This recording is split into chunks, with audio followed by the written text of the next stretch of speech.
Hey guys, it's Julie, and this is a special edition of Calm Belly TV. I am answering your questions directly from the Facebook group and from emails that you send me. I keep track of the questions that come up again and again.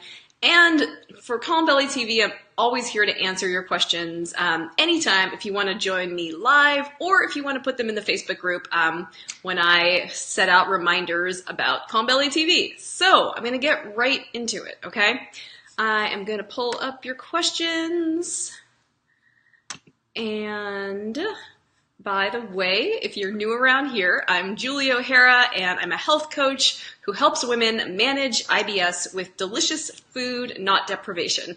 So basically, I get you through the FODMAP diet so that it is easy and stress-free and not painful, which is what we all want, right? So if you want to check out my website, it's calmbellykitchen.com, and you can find out how you can work with me and get yourself feeling better fast. All right, let's get into the frequently asked questions, okay? And these are great, guys, and I love getting your questions, and I love answering them, so you can always keep it coming. All right, so first one I got, this is something that came up in the group a week or so ago, and I thought it was a good one to address. I bet a lot of you are wondering. So the question is, why do some low FODMAP recipes have onion and garlic in them? So someone in the group was saying that she's noticing that a recipe says it's low FODMAP, so why does it have some high FODMAP ingredients? So there's a few reasons that might be. So there might be ingredients that are high FODMAP at certain portion sizes, but if you're just using a small amount in a recipe and having one serving, then you're in that low FODMAP zone. So that's one reason. Another one, let's say you see garlic or onion in the recipe. It might be used to create an infused oil. So you can buy garlic infused oil, but there are some recipes where it might tell you to heat up some oil in a pan, add a clove of garlic, and kind of cook it or, poach it, so to speak, in that oil so it becomes effectively like you're making your own garlic infused oil. So that's another thing. And then the third reason why you might see this, and this is something that reminded me of how I pin recipes to my Pinterest boards. So I have a ton of low FODMAP Pinterest boards where I pin other recipes, not just my own. And I pin a lot of recipes that are not technically low FODMAP. If I have time, I'll put a note saying how to modify it, but at the top of the board, in the description, I say some of these recipes need modifications. And if I see a recipe that's fabulous for low FODMAP, has all the right ingredients, but they include 2 cloves of garlic, you can just leave that out. You can easily leave that out, and then if you want, you can add some garlic oil to finish it, just to add that flavor if you love garlic flavor. But guess what? If you just leave it out, you've got a low FODMAP recipe that is still going to taste really great. So that could be another scenario where you might see a recipe with high FODMAP ingredients.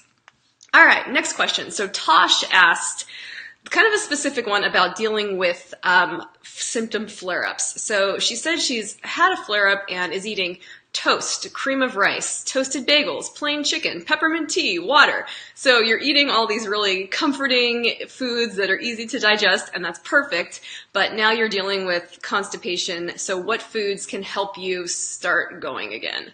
Great question. So you said that you're afraid to try oatmeal because you're afraid of cramps. Now, oatmeal is low FODMAP up to about 50 grams. You can kind of check the app. It kind of depends on the type of oats, but that's a standard serving of oatmeal. So you want to make sure you get the rolled oats or the old-fashioned oats. Those are better than quick oats in terms of FODMAP content.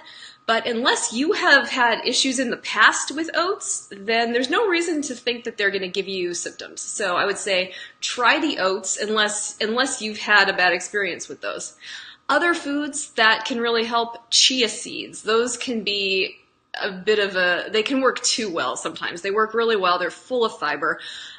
Just, start small. Like have a teaspoon in the morning and then maybe a teaspoon at night. You don't want to have like 2 tablespoons of these things all at once because that could have the opposite effect. Flax seeds are the exact same thing. So those, you buy them as ground flax, and it's kind of like this nutty little kind of topping that you can sprinkle on hot cereal or a salad or a pasta or rice. You could put it on really anything. They're really pretty tasty. Nuts are another option. Leafy greens, so spinach, something simple like that. Spinach. I love things like, those hardy greens like collard greens, mustard greens, Swiss chard, kale. So to make it really easy to digest, I would cook it really good. Don't try to do like the kale salad. I would really cook it so that the leaves are really tender. That's a great source of fiber.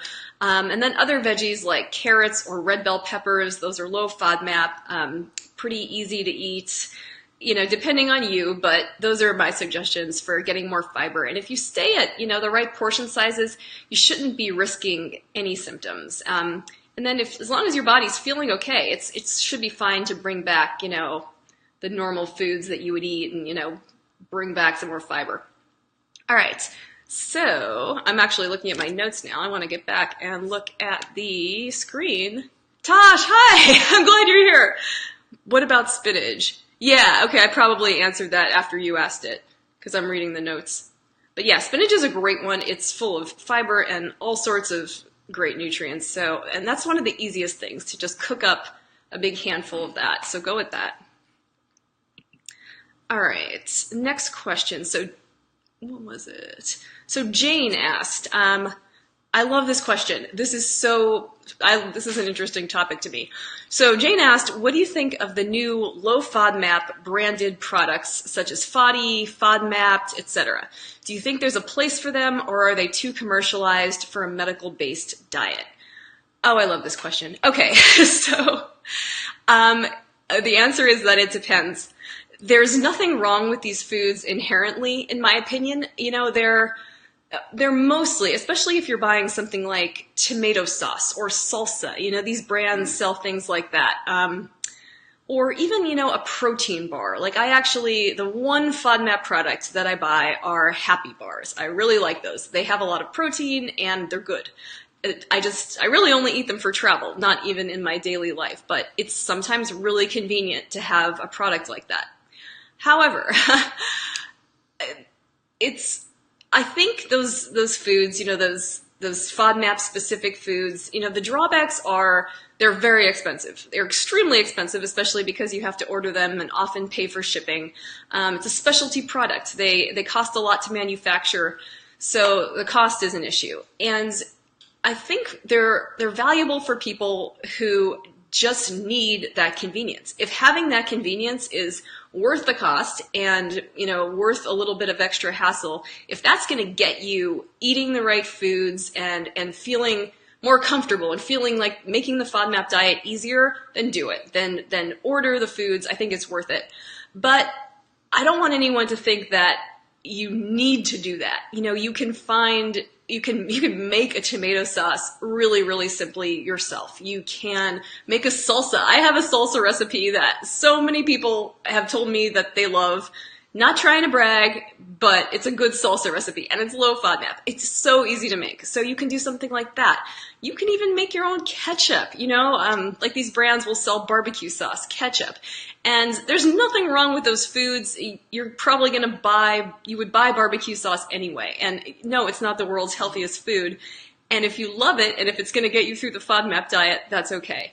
The fact that it's a medical-based diet, I don't think that kind of precludes the brands from, creating FODMAP foods as a business. I think it can go hand in hand, but it's the way that you would approach processed foods in any situation. They're not ideal. Anything that you make yourself or anything that's just more natural is better for you. It's going to have less additives, less salt, something as simple as that. All processed foods are incredibly high in salt. It's not super good for your health. They can be high in sugar.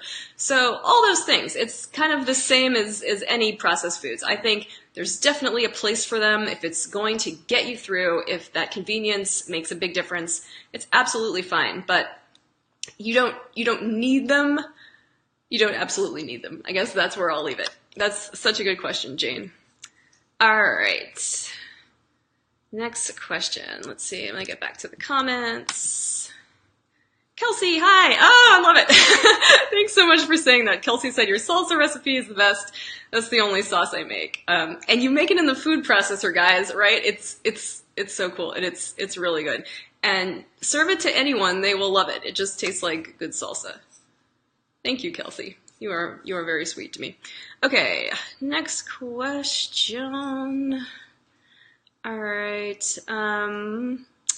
Okay, if I know I have SIBO, do I need to do the elimination phase? So I get a lot of questions about SIBO, but this one kind of stood out to me because I think I know that there's not a gold standard for how to deal with SIBO in terms of diet, right? There are a lot of, well, maybe not a lot, but there are opinions, there are suggestions, and there are so few doctors or places to go for reliable information about it.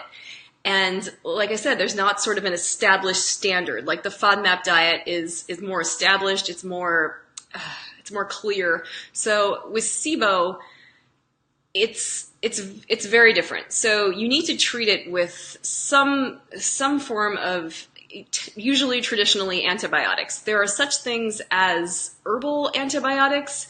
I don't know a lot about that, but the SIBO needs to be treated because it's an overgrowth of bacteria, and you need some kind of antibiotic to get rid of that. But then, here's where the diet comes in. So the antibiotic can work. Sometimes they don't always work, and you have to try a different kind. But after that antibiotic has gotten rid of all that bad bacteria, you need to make sure it doesn't come back. Your body's really susceptible. So the way that I do it with clients with SIBO is to go on a diet that kind of combines specific carbohydrate as well as FODMAP. And that means cutting out almost all carbs and sugars. So for a month or so, you're on a very, very restricted diet, and it's extremely challenging. But if you kind of follow through with it, it drastically reduces the chances of a SIBO recurrence. Then you start adding more foods back, and eventually you move into a modified FODMAP diet, and then you bring back FODMAPs, and it's a similar, elimination reintroduction style, but it's different, and it's tailored to SIBO with the sole focus of not letting that bad bacteria come back. So hopefully that answers that question there. All right, Kelsey says, I use low FODMAP for SIBO and Crohn's. Best thing that has happened to me. I didn't know that, Kelsey, or maybe I did a long time ago. That's really interesting. So is your SIBO completely gone? I know Crohn's is chronic, but if you don't mind sharing. And your mom makes the salsa. Awesome. Okay. I think I've got a couple more questions. This is an easy one. Is sugar okay? So this one comes up in emails all the time from people who are kind of new to FODMAP. And yes, it actually is. But I mean, I can see why you'd be confused. FODMAPs are carbohydrates and sugars.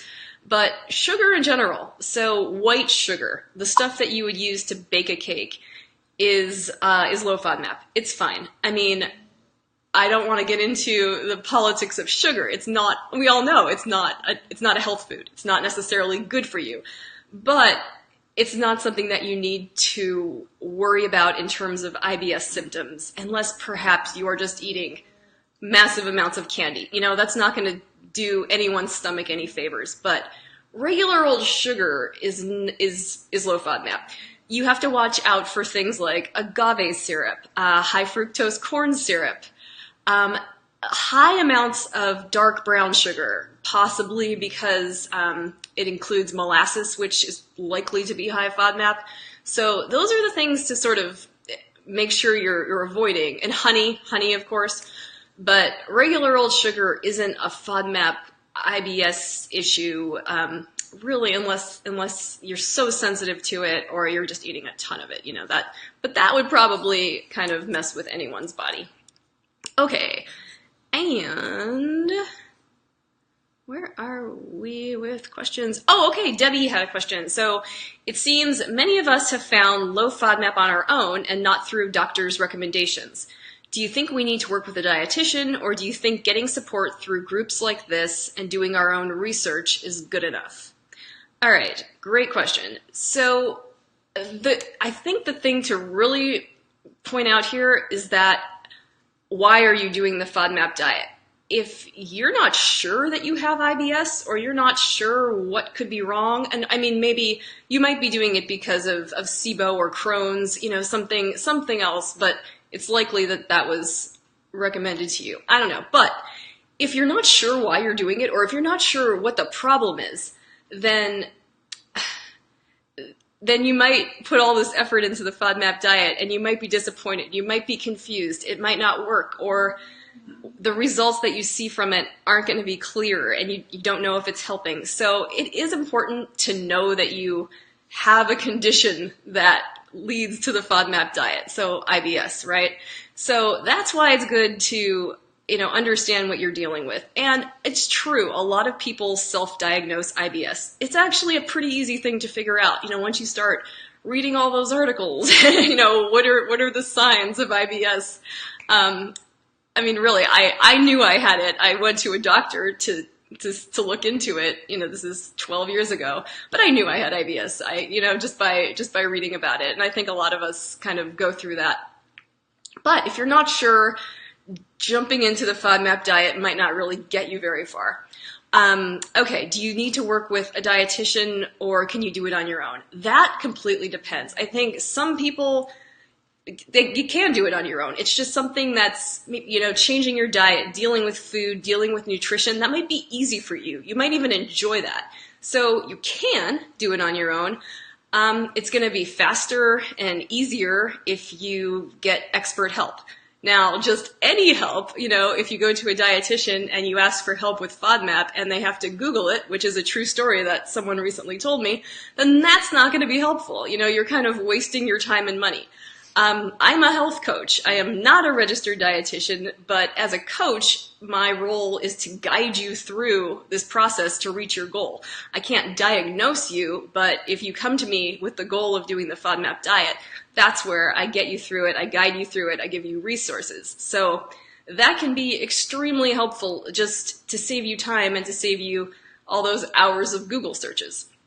But it really does depend on you. And if you try to do it yourself and you're struggling, or you're constantly worrying about doing it right, or worrying about eating the right thing, or you don't know how to deal with bringing FODMAPs back and you kind of get stuck in this restricted phase, then those are signs that working with an expert is the way to go, because you just need to keep moving forward and not get stuck in making this a lifetime thing, because it shouldn't be, and it doesn't have to be a lifetime thing.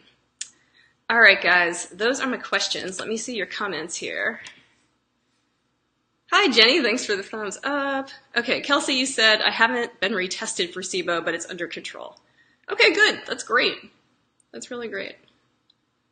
All right. Tosh said, how can I find a dietitian who specializes in low FODMAP?